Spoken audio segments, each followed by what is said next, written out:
Wabarakatuh. Waalaikumsalam warahmatullahi wabarakatuh. Alhamdulillah. Alhamdulillahilladzi ja'ala riyadul jannah lisalikina tariqatan ahlil widadi wa nadhara wujuhul muttaqina mukhlisina min ibadih.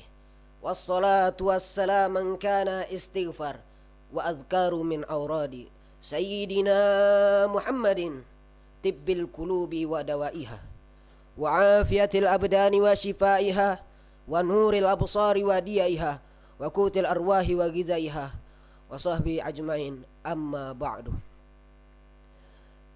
Tidak ada kata yang pantas kita ucapkan dari kedua belah bibir kita kecuali kata rasa puja-puji syukur kita atas kehadiran Allah Subhanahu wa taala. Ketika kita mengumpulkan rarantingan di dunia ini menjadi satu, dedaunan-dedaunan kita kumpulkan menjadi satu, air di muka bumi ini kita jadikan satu, maka tidak bakal terhitung nimbannya Allah Subhanahu wa taala yang telah diturunkan oleh Allah Subhanahu wa taala. Semoga kita mendapatkan rahmat dan nikmatnya Allah Subhanahu wa taala.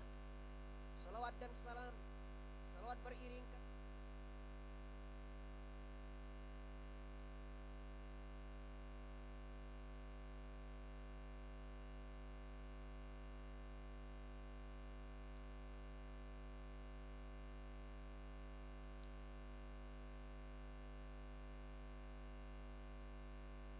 dari zamannya kegelapan jahiliyah hingga zamannya terang benderang yang diterangi oleh agama Islam dan iman. Siapa yang tak kenal beliau? Beliau adalah insanul kamil, basyaran lakal bashar, Sayyidina Muhammadin sallallahu alaihi wasallam. Semoga kita mendapatkan syafaatnya di yaumul qiyamah nanti. Saudara rezeki yang dimuliakan oleh Allah Subhanahu wa taala, ketika kita berbicara tentang cinta kepada Nabi Muhammad sallallahu alaihi wasallam, cinta kita kepada baginda Rasulullah sallallahu alaihi wasallam adalah wajib. Tidak sempurna imannya seorang muslim yang belum mencintai Nabi, yang belum mencintaiku melebihi dari apapun. Kemudian Rasulullah sallallahu alaihi wasallam bersabda, "La yu'minu 'abdun hatta akuna ahabba ilaihi min ahlihi wa malihi wan nasi ajma'in."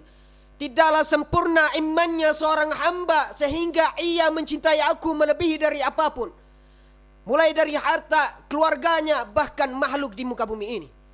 Hadis riwayat Muslim. Cinta bukanlah hanya sebatas kata dari lisan yang kita ungkapkan, akan tetapi cinta harus ada di dalam hati kita, harus ada buktinya dalam perbuatan. Orang yang benar-benar cinta kepada Nabi Muhammad sallallahu alaihi wasallam, maka hatinya selalu mengingatnya di setiap tempat maupun setiap saat. Bukan hanya di bulan Maulid saja. Tidakkah kita renungkan Allah Subhanahu wa taala telah mengarahkan kepada kita untuk mengingat Nabi Muhammad sallallahu alaihi wasallam di setiap saatnya. Kita perhatikan dari syahadat.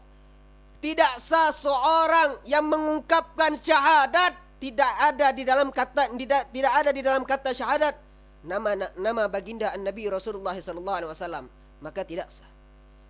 Kita perhatikan juga di dalam salat kita. Kita diperintahkan oleh Allah Subhanahu wa taala untuk menghadirkan Nabi Muhammad sallallahu alaihi wasallam di dalam salat kita dengan mengucapkan Assalamu alayka ayyuhan nabiyyu wa rahmatullahi wa barakatuh. Seakan-akan kita berbicara langsung dengan Nabi Muhammad sallallahu alaihi wasallam. Jika di dalam salat kita tidak dibarengi dengan nama Nabi Muhammad sallallahu alaihi wasallam, maka tidak sah. Di dalam azan, di dalam iqamah, di dalam doa, di seluruh tempat tidak sah. Karena kenapa? Karena Nabi Muhammad adalah salah satu orang yang akan membuktikan cintanya Allah Subhanahu wa taala kepada kita. Adalah jalan menuju kecintaan Allah Subhanahu wa taala kepada kita. Sebagai contoh, para sahabat Nabi selalu menjaga apa-apa yang mengingat mereka kepada Nabi Muhammad sallallahu alaihi wasallam. Salah satunya potongan di antaranya potongan rambut Nabi, potongan kuku Nabi, gelas Nabi, sendal Nabi, selendang Nabi, tongkat Nabi, bahkan tempat sholat Nabi, apa-apa yang bersandingan dengan Nabi SAW mereka jaga. Itu para sahabat Nabi. Tak kalah pada zaman Rasulullah SAW, orang kafir pernah berkata, demi Allah, aku tidak pernah melihat, demi Allah, aku pernah berkunjung kepada raja-raja, pernah mengunjungi Kaisar Kisra dan Najasyi. Demi Allah, aku tidak pernah melihat seseorang raja yang diagungkan oleh pengikutnya sebagaimana para sahabat Muhammad mengagungkan Muhammad Nabi SAW. Sahabat eski yang dimuliakan oleh Allah Subhanahu wa taala. Ada sebuah cerita Sayyidina Bilal radhiyallahu an. Sayyidina Bilal radhiyallahu an adalah seorang muazzinnya Rasulullah sallallahu alaihi wasallam.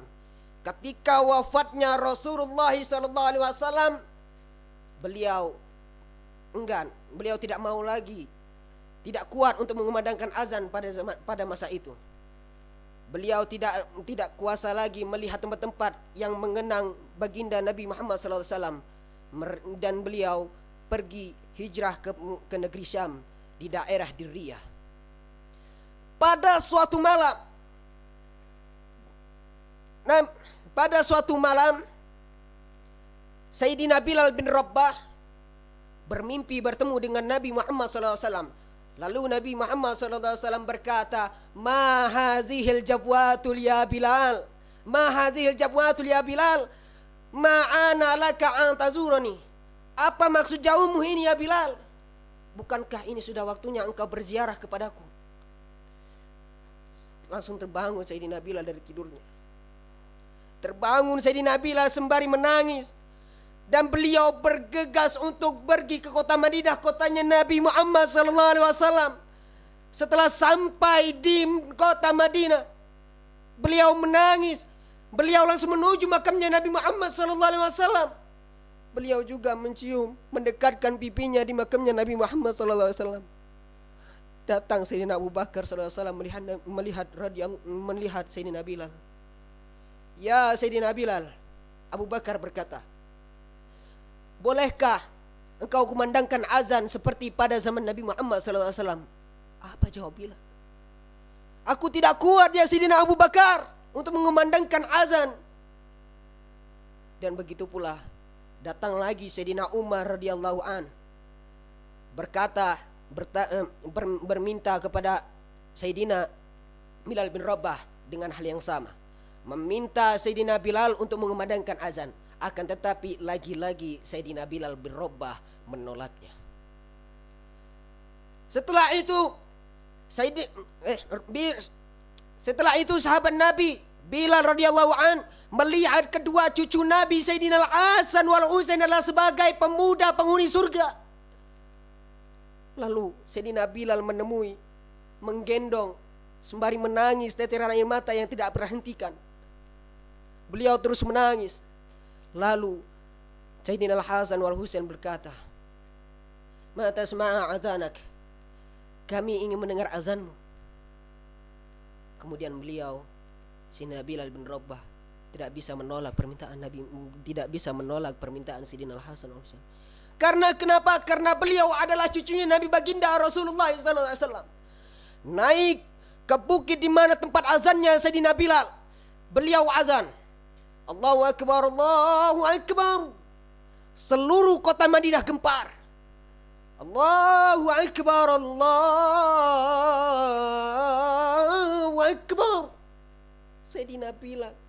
Seluruh penduduk, para sahabat berseru, "Ab'atha ya Rasulullah." Apakah Rasulullah telah dibangkitkan? Ini suara azan yang pernah dilantunkan pada zamannya Nabi Muhammad SAW. Asyhadu an la ilaha illallah. Seluruh lelaki keluar dari rumah dan dari pasar berbondong-bondong menuju masjid. Asyhadu an la ilaha illallah. Seluruh perempuan, seluruh wanita keluar dari rumah sembari berkata, "Ab'atha ya Rasulullah." Apakah Rasulullah dibangkitkan lagi? Apakah Rasulullah telah dibangkitkan lagi? Sampailah pada lapas ucapan asyhadu anna Muhammadar Rasulullah. Seluruh kota Madinah menangis. Menangis dengan tangisan yang berderai, air mata yang runtuhan. Semua penduduk menangis. Bahkan Sayyidina Bilal tidak sanggup lagi untuk melanjutkan azannya, karena lidah beliau kilu, tidak mampu untuk melanjutkan azannya. Pada masa itu kota Madinah dipenuhi dengan tangisan. Setelah wafatnya Rasulullah sallallahu alaihi wasallam, ini terjadi lagi pada masa Sayyidina Bilal kembali ke Madinah. Sahabat eski yang dimuliakan oleh Allah Subhanahu wa taala. Itulah contoh para sahabat Nabi yang mencintai Nabi Muhammad sallallahu alaihi wasallam. Kita sebagai umatnya lebih mencintai Nabi Muhammad sallallahu alaihi wasallam, pahalanya lebih besar. Karena kenapa kita mempercayai Nabi Muhammad sallallahu alaihi wasallam ada, sedangkan kita tidak melihat. Sahabat eski yang dimuliakan oleh Allah Subhanahu wa taala. Mungkin hakadam ini yang dapat saya sampaikan. Wabillahi taufiq wal hidayah. Wassalamualaikum warahmatullahi taala wabarakatuh. Waalaikumsalam warahmatullahi wabarakatuh.